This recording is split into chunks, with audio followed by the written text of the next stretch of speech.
마태복음 9장 35절에서 38절까지의 말씀 같이 읽도록 하겠습니다. 예수께서 모든 도시와 마을에 두루 다니사 그들의 회당에서 가르치시며 천국 복음을 전파하시며 모든 병과 모든 약한 것을 고치시니라. 무리를 보시고 불쌍히 여기시니 이는 그들이 목자 없는 양과 같이 고생하며 기진함이라. 이에 제자들에게 이르시되 추수할 것은 많되 일꾼이 적으니 그러므로 추수하는 주인에게 청하여 추수할 일꾼들을 보내주소서 하라 하시니라. 아멘. 2020년에 새해를 시작하면서 드려지는 첫 번째 주일 예배입니다. 1월 한 달 동안에 우리 모든 성도와 렘넌트들이 꼭 붙잡고 가야 될 새해 말씀을 중심으로 1월 달은 메시지를 전할 예정입니다. 첫째는 우리 교회가 붙잡고 가야 될 원단의 메시지를 이번 한 주간 전달을 하고요. 다음 주는 걸어왔던 30년의 언약의 여정을 통해서 우리가 꼭 붙잡아야 될 전체 메시지 두 번째 메시지를, 그리고 마지막 세 번째 주에는 앞으로 걸어갈 우리 후대를 살릴 30년을 준비하는 그 언약을 말씀으로 전달을 하면서 1월 한 달 동안은 2012년, 20년을 가는 우리가 꼭 붙잡고 가야 될 언약을 개인마다 또 교회마다 또 현장과 렘넌트들이 꼭 붙잡고 나갈 수 있도록 우리가 중요한 출발이 뭘로 출발해야 돼요? 언약으로 출발을 해야 돼요. 우리의 의지로 출발하는 것도 아니고 우리 어떤 지적인 힘 가지고 출발하는 게 아니라 하나님이 어떻게 2020년을 시작하시고 또 나아갈 것인가를 뭘로 붙잡아요? 약속의 말씀으로 붙잡고 출발을 하려고 합니다.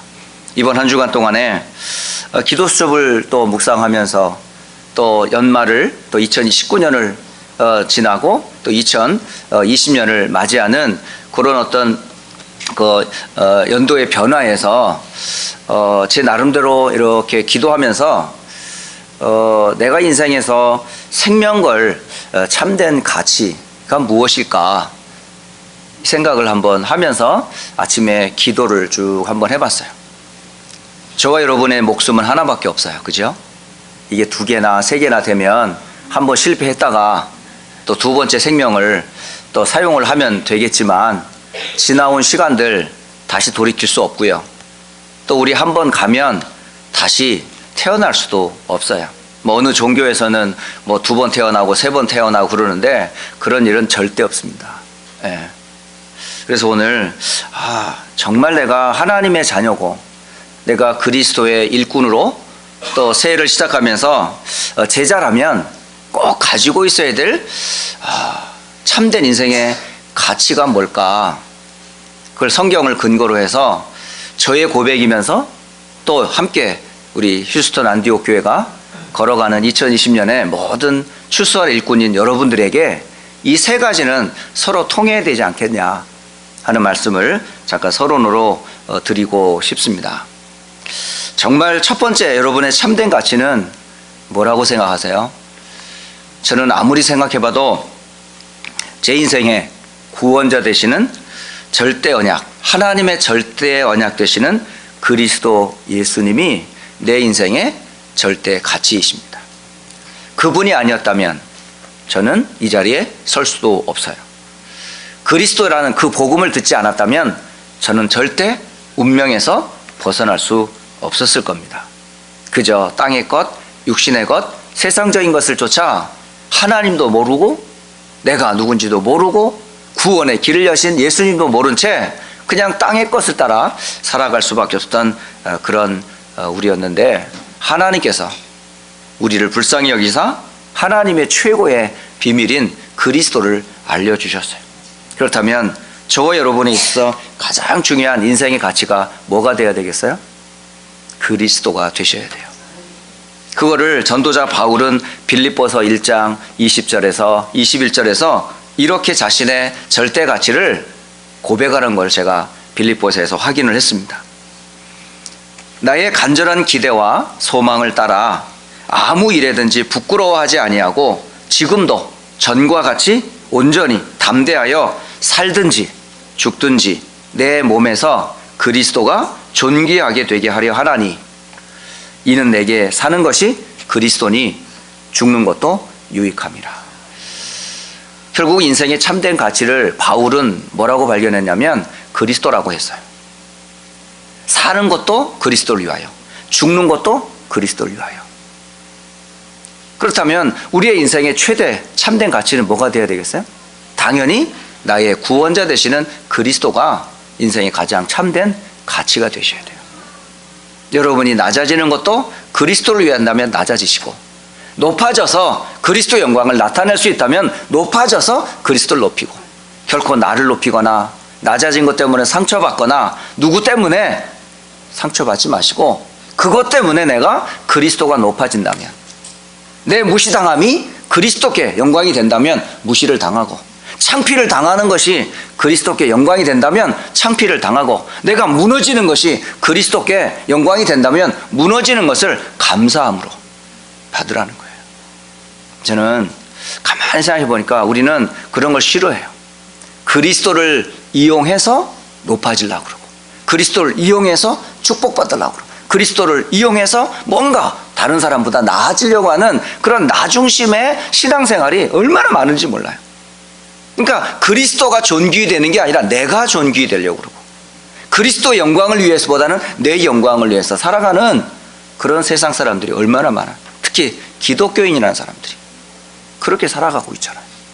그런데 참된 그리스도인은 자신은 없고 누구만 있어요? 그리스도만 있어요.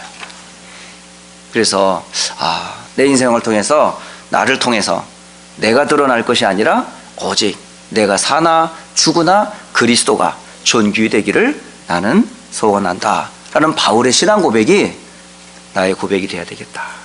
또 우리 휴슨 안디옥 교회 모든 추수할 일꾼들인 여러분들이 그리스도가 내 인생의 참된 가치 제1순위가 되어야 된다. 이게 제가 한 주 지내면서 새롭게 출발하면서 나를 좀 다짐하는 그런 시간이었었어요. 두 번째로는 여러분의 인생의 참된 가치, 그게 뭐라고 생각하세요? 내가 그리스도로 받은 구원 때문에 나는 그리스도를 높인다면, 그렇다면 여러분이 해야 될 두 번째 인생의 참된 가치는 뭐냐면, 하나님을 떠나서 지금도 하나님의 참된 가치인 구원의 비밀을 모르고 방황하는 세상 사람들을 살리는 복음을 전하는 일이 인생의 두 번째 참된 가치. 그거를 사도행전 20장 24절에 바울이 역시 똑같이 고백을 하더라고요. 내가 달려갈 길과 주 예수께 받은 사명, 곧 하나님의 은혜의 복음을 증언하는 일을 마치려 하면은 나의 생명조차 조금도 귀한 것으로 여기지 아니하노라. 예. 하나님, 예수께 받은 그 사명이랍니다. 복음을 전하는 게 예수께 받은 사명이랍니다. 바로 절대자이신 하나님이 그리스도를 통해서 우리에게 준 사명이 뭐라고요? 하나님의 은혜의 복음을 증언하는 거랍니다. 그리스도를 증언하는 것이 우리에게 주신 사명이라고 말씀하세요. 이것을 마치려고 하려면 나의 생명조차 귀한 것으로 여기지 아니한다. 우리에게 목숨은 하나인데 이 목숨보다 더 소중한 게 바로 뭐냐면 구원받은 그리스도와 함께 그리스도를 말하는 거예요. 이게 인생의 가치 중에 가치다. 여러분, 전도는, 선교는 최고의 가치입니다. 먹든지 마시든지 무엇을 하든지 여러분이 그리스도께 이 복음을 그리스도를 전하는 것이 인생의 최고 가치라고요. 전도만큼 큰 축복은 없습니다. 전도만큼 세상과 가정과 미래를 살릴 길은 없습니다. 그래서 우리가 인생을 걸어야 될 게 뭐냐? 전도에 올인하는 거예요. 선교에 올인하는 거예요. 그게 인생의 참된 가치입니다. 바울은 이것 때문에 달려갔어요. 죽는 날까지 복음 전하다가 주 앞에 설 것을 고대하면서 평생 복음을 전하는 전도자의 인생을 살았어요. 우리가 두 번째 걸어야 될 인생의 가치. 자, 그러면 세 번째, 여러분의 인생을 어디에다 걸어야 되는가? 세 번째 참된 인생의 가치는 그리스도로의 그 피로 값주어 사신 성도와 그 교회를 위해 자신을 사는 거예요. 여기는 제가 성경 요한복음 10장 11절에서 보면서 교회가 얼마나 소중한지 다시 한번 확인했습니다. 요한복음 10장은 선한 목자 대신 예수님의 이야기가 나와요. 나를 통하지 않고서는 절대 구원을 받을 수 없다라고 말씀하시면서 나는 선한 목자다라고 말씀하세요. 그래서 요한복음 10장 11절에 나는 선한 목자라. 선한 목자는 양들을 위하여 목숨을 버리거니와 이렇게 되어 있습니다. 예수님이 당신의 목숨을 누구를 위해 버리는 줄 아세요? 양들을 위해서. 그 양이 누구예요? 구원받은 성도들을 위해서. 결국 교회를 위해서 당신의 목숨을 버리셨어요. 이게 참된 목자예요. 참 목사는 뭘까요? 성도를 위해 목숨을 던지는 거예요. 참 목사는 뭐죠? 구원받은 성도와 렘넌트를 위해 내 인생을 드리는 거예요. 이게 참 가치 아닐까요? 어느 날 그런 생각을 했어요. 내 인생은 그리스도 때문에 구원받았다. 나는 어차피 목사로서 인생을 사는데 내 인생의 이 목숨을 어디에다가 내가 올인해야 되겠냐? 그게 교회더라고요. 그래서 적어도 우리 교회에 온 성도들은 한 사람도 복음을 듣지 못하는 일이 없도록 하고 복음 받은 사람은 끝까지 책임진다. 이런 생각이 들더라고요. 그런 생각이 들더라고요. 어떤 생각에 나 예수도 안 믿고 전도와 선교의 방향도 안 맞춘데 그리고 내가 교회를 떠나는 사람을 향해서 내 인생을 걸 수는 없단 말이에요. 지금 형편이 힘들고 여러 가지 어려움이 있다 할지라도 그리스도와 함께 세계복음화의 방향을 맞추어 걸어가는 일에 함께 뜻을 모으고 마음을 모으는데 형편과 여건이 안 된다. 책임지는 거예요. 그냥. 함께 가는 거죠. 한 사람도 잃어버려서는 안 된다. 예전에 인기 드라마 중에 닥터 김사부라는 드라마 혹시 아십니까? 제가 지금 드라마를 선전하는 게 아닙니다. 참고하라고요. 그분이 많은 이런저런 법도 중요하고 이런저런 조건도 중요하지만 그 유명한 명언이 하나 있어요. 진짜 의사는 어떤 게 진짜 의사냐?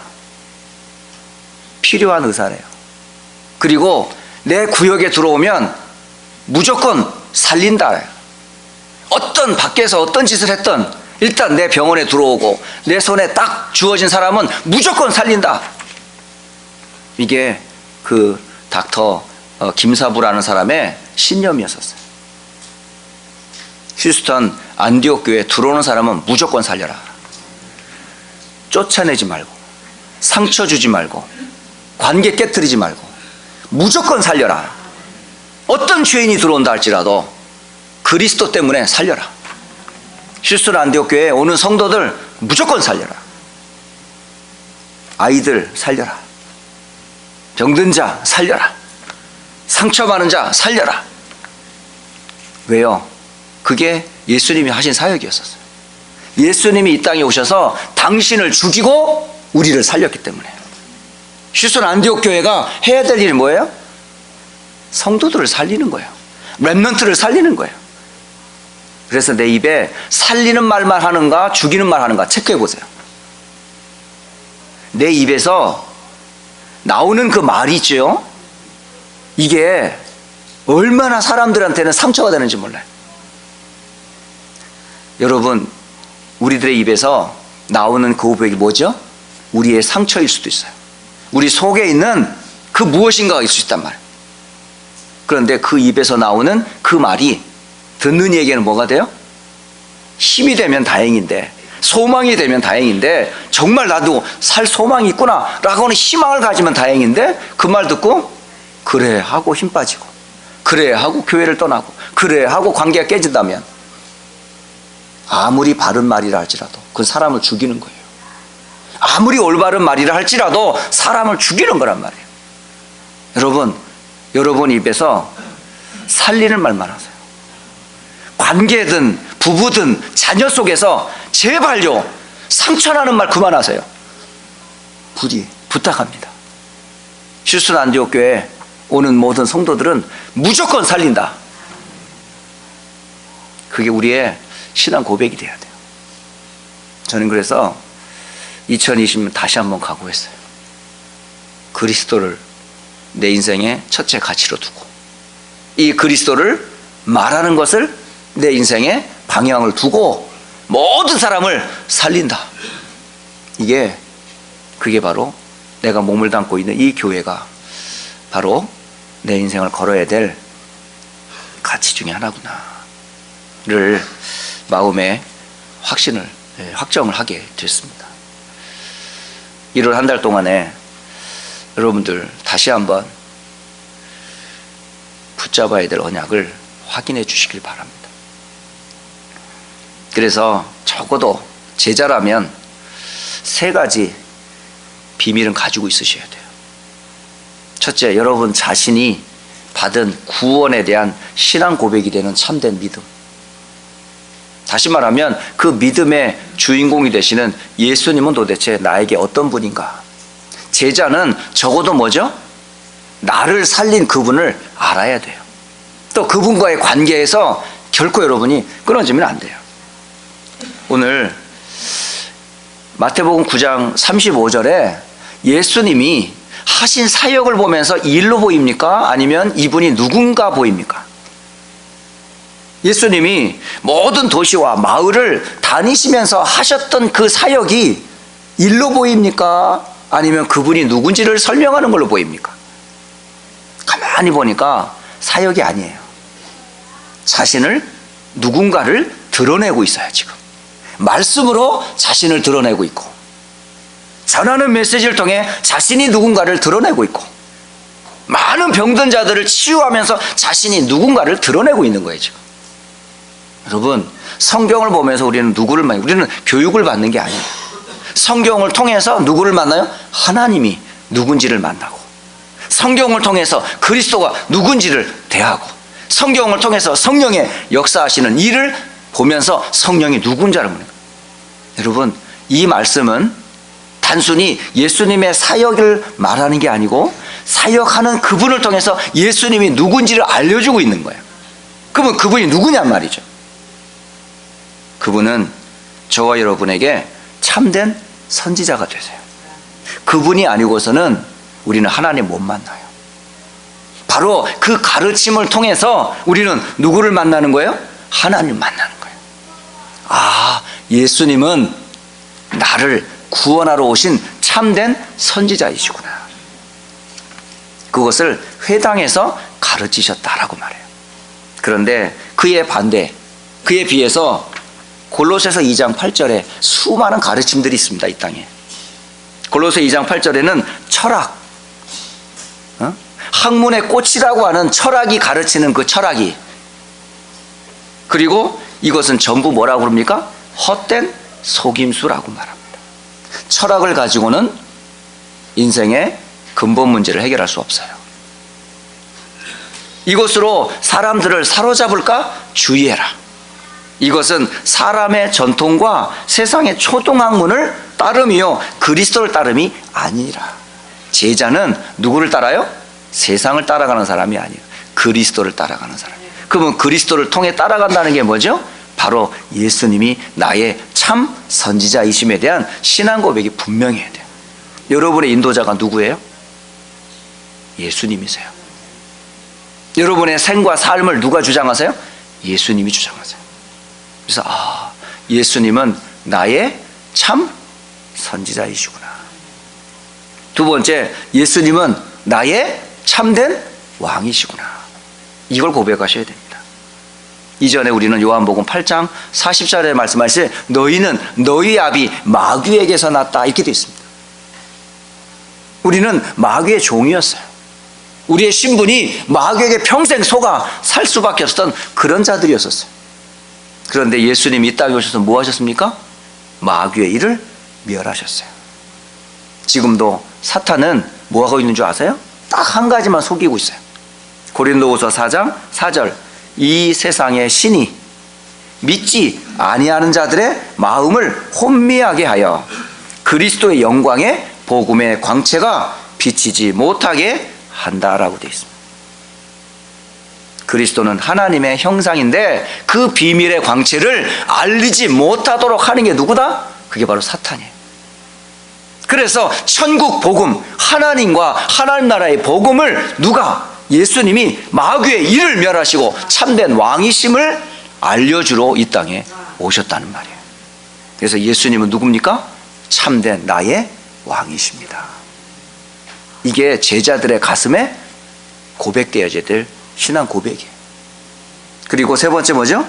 예수님은 나의 참된 제사장이시다. 네. 모든 사람이 죄를 범한 결과로 하나님의 영광에서 멀어졌어요. 한 사람도 의인이 이 땅에는 존재하지 않습니다.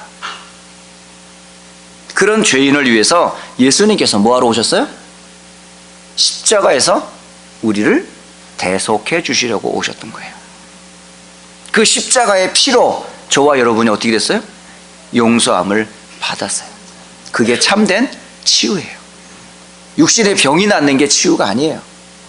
어떤 정신적인 문제가 치유되는 게 치유가 아니에요. 그 문제의 뿌리가 되는 죄가 치유되는 게 참된 치유란 말이에요. 예수님은 참된 치유의 주인공이 되시는구나. 히브리서를 쭉 읽다가 보니까 이런 말씀이 있어요. 히브리서 9장 12절에 염소와 송아지의 피로 하지 아니하고 오직 자기의 피로 영원한 속죄를 이루사 단번에 성소에 들어가셨느니라.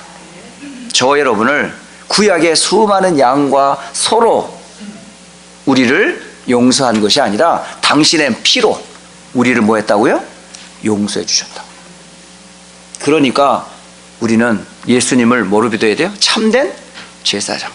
그리스도의 그 예수님이 아니고서는 우린 절대 죄 용서를 받을 수가 없어요. 그래서 예수님은 나의 참된 선지자, 예수님은 나의 참된 왕, 예수님은 나의 참된 제사장, 예수는 나의 그리스도. 제자의 신앙 고백에서 이게 고백이 돼야 참된 제자예요. 다른 게 제자가 아니에요. 예수는 나의 그리스도이시다. 이게 제자들이 가지고 있어야 될 믿음입니다. 믿음. 그러면 이 제자들이 보아야 될 눈이 뭐예요? 세상을 보는 눈, 현장을 보는 눈, 그게 바로 뭐예요? 예수님이 보신 눈이 우리의 눈이 돼야 돼요. 마태복음 9장 36절에 말씀하시죠? 무리를 보시고 뭐 하셨다고 그래요? 불쌍히 여기셨다라고 되어 있어요. 왜? 이들이 목자 없는 양과 같이 고생하며 기진하기 때문에. 여러분, 이스라엘은 산이 많아요. 사실은 직업이 목축업이긴 하지만은 양을 많이 키우지만 사실은 양을 기르기에는 환경이 그렇게 적합하지 않아요. 근데 목초지가 있는 곳은 적어도 땅에서부터 높이 500m 높은 고지대에 그 목초지가 있어요. 그래서 이 양들을 끌고 어디로 올라가려면 목초지가 있는 500m 있는 그런 곳에 가야 돼요. 가는데 혼자 할 수가 없어요. 그래서 그 목축업을 여러 목동이 같이, 이웃이 함께 목동을 같이 협업합니다. 협력해서 같이 돌봅니다. 그러니까 이 500m 높은 고지대에 많은 양들을 풀어놓고 양이 있는데 그 중에 말이죠, 한 마리가 만약에 그 우리에서 떠나면 어떻게 되죠? 그 한 사람이 다 관리를 못하잖아. 그러니까 함께 했던 사람 중에 한 사람이 한 마리 떠난 그 양을 찾아가는 거예요.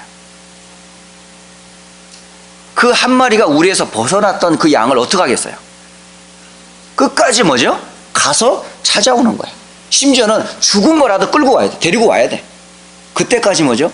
같이 목돈을 기다리고, 그 함께 했던 사람들은 그 한 마리 양이 돌아올 때까지 뭐죠? 기다리고 고대하고 있단 말이에요. 그때에 잃어버린 한 마리를 찾아서 돌아오는 목동을 봤을 때 어떻을 것 같아요? 너무너무 기쁠 거 아니에요. 그런 것을 비유처럼 우리는 버림받았던 사람을 주 예수 그리스도께서 우리를 건져주셨단 말이에요. 저와 여러분이 그 한 사람이란 말이에요. 그런 눈으로 세상을 보란 말이에요. 다시 말하면 지금 사탄에 의해서 나, 돈, 성공, 참된 진리를 알지 못한 채 사탄의 속임에 빠져있는 사람들을 보면서, 여러분, 그게 바로 하나님을 떠난 양들의 모습이에요. 지금 마귀에게 완전히 뭐죠? 유괴당해가지고 고통당하고 있는 모습이에요. 그리고 그가 뿌려놓은 좋은 것들, 우상, 숭배, 이런 세상적인 것들 가지고 사람들을 살게 만들끔 해놓으면서 결국 그 영혼을 도적질해 가고 운명에서 벗어나지 못하도록 꽁꽁 묶어놓은 이 올무에서 지금 모든 사람들이 다 지금요 묶여있단 말이에요. 거기에서 하나님께서는 저와 여러분을 건지기를 원하시고 또 우리를 건지는 사람으로 부르셨단 말이에요. 그렇기 때문에 여러분이 세상을 볼 때요, 이 12가지 눈으로 보세요. 다른 거로 보지 마시고. 모든 사람은 사단의 함정 속에 있구나. 모든 사람은 사탄의 틀 속에 지금 갇혀 있구나. 모든 사람은 사탄의 올무에 묶여 있구나. 이걸 한마디로 말하면 운명이 묶였다는 거예요. 절대 창세기 3장의 배경이 되는 이 사단과 죄와 지옥 배경에서 아무도 구원받을 수 없어요. 그 땅을 누가 살려요? 바로 그리스도를 가진 제자들만이 살릴 수가 있어요. 그래서 여러분 추수한 일꾼으로 여러분 부르신 거예요. 그래서 사람을 볼 때요, 저는 예전에는 그냥 제 기준 가지고 윤리적인 것, 경험 가진 것 이런 거 가지고 사람을 판단했어요. 근데 어느 날 사람들을 보는데 일어난 문제들이 그럴 수밖에 없잖아요. 왜 그래요? 창세기 3장의 배경 속에 있으니까. 원죄의 배경 속에 있으니, 지옥의 배경 속에 있으니 행복할 수 없잖아. 그 어떤 문제도 이 문제보다 큰 문제는 없다. 다른 사람 말하기 전에 내가 그랬지 않냐. 내가 창세기 3장에 허물과제로 죽었고 사탄의 권세 아래 묶여 살다가 영원한 하나님의 진노 가운데 빠질 수밖에 없는 내가 하나님의 은혜로 받은 구원, 이걸 생각한 거 아니에요. 하물며 저만이겠습니까? 모든 사람이 다 똑같아요. 어떤 상처, 어떤 문제도 저에게는요 문제로 보이지 않더라고요. 그럴 수밖에 없잖아. 그런 상처, 그런 갈등, 그런 어려움, 그런 영적 문제 올 수밖에 없잖아. 왜 그래요? 과거 우리는 사탄의 함정, 틀, 올무에 묶였던 사람 아닙니까? 거기에서 빠져나오는 길을 그리스도께서 해결했잖아요. 그 구원받았기 때문에 우리는 또 뭐죠? 구원의 복음을 전하러 가는 거예요. 그게 인생의 두 번째 가치 중에 하나입니다. 마지막, 저와 여러분이 그렇다면 해야 될 기도가 뭐예요? 제자들이, 곧 우리 교회가, 하나님의 사람들이 해야 될 기도가 뭐예요? 예수님께서 모든 마을과 도시를 두루 다니시면서 제자들에게 말씀하셨단 말이에요. 추수할 것은 많다, 이렇게 말씀하셨어요. 다시 말하면 현장에 구원 주시기로 준비된 자는 많아요. 그러나 뭐가 없다? 일꾼이 없다는 거예요. 제자가 없다는 거예요. 그러므로 추수하는 주인에게 추수할 일꾼들을 보내주소서 하라. 거기에 여러분 뭐냐면 아멘, 제가 하겠습니다, 이러면 되면, 여러분이 그렇게 사람을 찾고 그런 사람이 되면 돼요. 예수님의 탄식이에요. 그게 하나님이 지은 아담과 하와가 타락했을 때 하나님이 타락한 아담과 하와를 보면서 어떠셨을 것 같아요? 탄식하셨다니까. 창세기 3장 9절에 보니까 아담아, 네가 어디 있느냐? 어디 있느냐? 이 말씀하실 때 하나님의 마음이 어땠을 것 같아요? 네가 있어야 할 자리, 그 나무 뒤에 숨어 있을 자리가 아닌데, 네가 있어야 할 자리는 언약 안에 있어야 될 에덴 동산인데 나무 뒤에 숨어가지고 두려워 떨고 있는 그 모습을 볼 때 안타깝지 않습니까, 여러분? 다시 말하면 우리 자녀들이 내 자식인데 얘가 어떤 실수를 했어. 그래서 아버지와 엄마와 어떤 법에 이렇게 퍼니시먼트를 받아야 될 그럴 때가 올 때 숨어서 발발발 떨고 있는 우리의 자녀들의 모습. 원하든 원하지 않든 범죄한 그 사건 속에 있었던 그 아이가 얼마만큼 벌벌 떨 때 누가 제일 가슴이 아파요? 부모가 가슴이 아프죠. 하물며 하나님의 형상을 따라 우리를 지으신 하나님이 사탄의 속임에 빠져 죄와 저주 가운데 빠져 벌벌 떨고 있고 나무 뒤에 숨어 있는 아담을 쳐다보면서 아담아, 네가 어디 있냐? 더 나아가 창세기 6장 5절 6절을 보면 여호와께서 사람의 죄악이 세상에 가득함과 그의 마음으로 생각하는 모든 계획이 항상 악할 뿐임을 보시고 땅 위에 사람 지으심을 뭐 하셨다? 한탄하시고 마음에 근심하셨다 그러더라고요. 하나님의 마음입니다. 이게. 하나님이 한탄하시고 그 마음에 근심하셨다고 되어 있습니다. 하나님에게도 하트가 있어요. 그 하트가 여러분에게도 있잖아요. 그게 통해야 돼요. 예수님의 탄식이 여러분의 탄식이 되셔야 된다.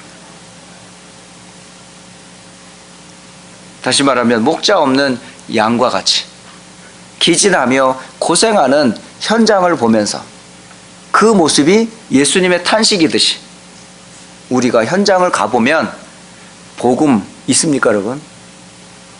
대학가를 들어가 보고 여러분 주변 지역을 들어가 보고 우리 후대들을 바라보면 정말 그들에게 그리스도가 있습니까?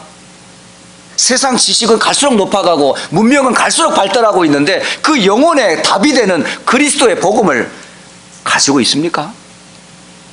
없습니다. 절대 없습니다. 여러분이 아니면 그 복음을 전해줄 사람들이 없어요. 그래서 마태복음 18장 12절로 14절 99마리의 100마리 양을 치고 있던 한 목자가 99마리의 양이 있는데 그 중에 한 마리가 양의 우리를 벗어나서 지금 어딘가 가 있어요. 그럼 어떡하겠습니까? 난 99마리의 양을 갖고 있으니까 한 마리의 양은 필요 없어. 이러지 않아요. 그 한 마리 양을 뭐죠? 찾을 때까지 목자는요 마음을 안타깝게 여기고 양을 찾아 나선다니까요. 다시 말하면 작은 자 중에 하나라도 잃는 것은 하늘에 계신 너희 아버지의 뜻이 아니니라. 한 사람도 잃지 마라. 여러분 맡고 있는 사역에 있잖아요. 한 사람도요 잃지 않도록 하세요. 내가 지금 맡고 있는 부서, 맡고 있는 기관, 맡고 있는 여러분 현장에서 한 사람도 뭐죠? 잃지 마라. 끝까지 뭐 해라? 기도하고 끝까지 그를 뭐요? 살려내라. 그게 하나님과 통하는 사람. 그래서 저와 여러분이 어떤 기도를 해야 돼요? 추수할 일꾼들을 보내주소서. 바로 내가 추수할 일꾼이 되겠습니다. 라는 제자의 기도가 회복이 되셔야 돼요. 그래서 2020년도에 휴스턴 안디옥 교회는 세 가지 시스템에 집중합니다. 첫째가 뭐라고요? 우리 랩넌트들을 살리는 서밋 시스템에 집중할 겁니다. 어려서부터 바른 복음이 각인될 수 있도록 사도행전 1장 1절 오직 그리스도만 심어라. 다른 거 심지 말고. 그래서 인생을 이들이 걸 수밖에 없는 답을 완전히 아이들이 갖도록 도와줘라. 다른 세상적인 것에 인생 걸지 않고 오직 그리스도께 이 복음을 전하는 것과 이 복음을 전하는 교회를 위해 아이들이 설 수 있도록 인생의 참된 가치를 어디에다 두게 만들어야 돼요? 그리스도께 완전 답을 내도록 렘넌트 시스템에 여러분이 올인해 주시길 바랍니다. 두 번째는 치유 시스템. 24 치유 시스템으로 창세기 3장 이래요. 마귀에게 전부 상처로 가득 차 있어요. 이곳에 뭐가 애매해야 돼요? 사탄의 나라에서 영광의 빛의 나라로 옮기는 것은 뭐죠? 그건 하나님 나라 운동밖에 없어요. 그때 치유됩니다. 그래서 사도행전 1장 3절에 하나님의 나라가 그 상처에 임하도록 여러분이 24시 치유 시스템으로 모든 사람을 살려라. 마지막 세 번째로 24시 전도와 선교의 시스템으로 모든 사람에게 복음을 알리는 거예요. 우리가 해야 될 게 그거예요. 그래서 오직 이 일은 누구만 할 수 있어요? 하나님의 능력으로만 가능해요. 우리 힘으로 할 수 있는 게 아니에요. 2020년에 휴스턴이라는 안디옥 교회, 하나님이 세운 이 교회에 하나님이 원하신 세 가지 언약을 붙잡고 새해를 출발합니다. 그래서 여러분 인생을 어디다 걸어야 되는지, 제자들이라면 어떤 믿음, 어떤 눈, 어떤 기도를 해야 되는지, 그다음 이걸 실제적으로 시스템을 세워놓지 않으면 우리 후대들 어떡합니까? 그래서 우리가 이런 준비를, 발판을 만들어줘야 돼요. 그렇게 하기 위해서 여러 가지 행정도 조정하고 다른 것도 세우고 일꾼도 세우고 하는 거지, 절대 여러분 저 개인적인 어떤 동기 때문에 그런 거 하는 거 절대 없습니다. 어찌하든지 하나님이 원하는 교회, 하나님이 쓰시려고 하는 사람들을, 렘넌트들을 위해서라면 우리는 계속 갱신해야 되고요, 준비해야 돼요. 그 일을 위해서 2020년에 여러분 기도 제목 붙잡고 잘 인도받기를 주의 이름으로 축복합니다. 기도하겠습니다. 살아계신 하나님 아버지, 2020년을 시작하면서 예수님이 누구이신지, 또 예수님이 현장을 보면서 탄식하셨던 그 탄식이 어떤 탄식인지, 그 탄식하는 현장에 일꾼들을 애타게 기다리시고 찾고 있음을 오늘 말씀을 통해 확인했습니다. 종과 또 휴스턴 안디옥 교회와 우리 후대와 렘넌트들이 주의 탄식에, 또 주의 제자로, 또 현장을 살리는 제자로 쓰임받을 수 있도록 인도해 주옵소서. 우리 주 예수 그리스도의 이름으로 기도합니다. 아멘.